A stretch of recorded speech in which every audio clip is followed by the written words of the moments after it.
NCP नेता छगन भुजबल ने राजभवन में महाराष्ट्र सरकार में मंत्री पद की शपथ ली। महाराष्ट्र के CM Devendra Fadnavis, deputy CM Eknath Shinde और अजित पवार भी मौजूद। कायद्याद्वारे स्थापित झाले आहे अशा भारताच्या संविधानाबद्दल मी खरी श्रद्धा व निष्ठा बाळगेन। मी भारताची सार्वभौमता व एकात्मता उन्नत राखेन।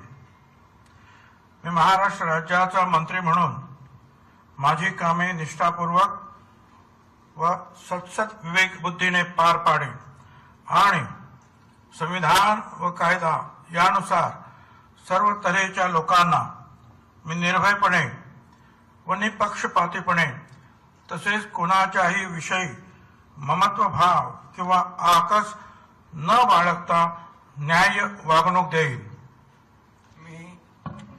मी छगन चंद्रभागा चंद्रकांत भुजबळ गांभीर्यपूर्वक प्रतिज्ञा करतो की महाराष्ट्र राज्याचा मंत्री म्हणून माझ्या विचारार्थ आणली जाईल किंवा मला ज्ञात होईल अशी कोणतीही बाब असा मंत्री म्हणून माझी कामे यथायोग्य पार पाडण्यासाठी आवश्यक असेल ते खेरीज करून एरवी मी कोणत्याही व्यक्तीला किंवा व्यक्तींना प्रत्यक्षपणे वा अप्रत्यक्षपणे कळवणार नाही किंवा त्यांच्याकडे उघड करणार नाही।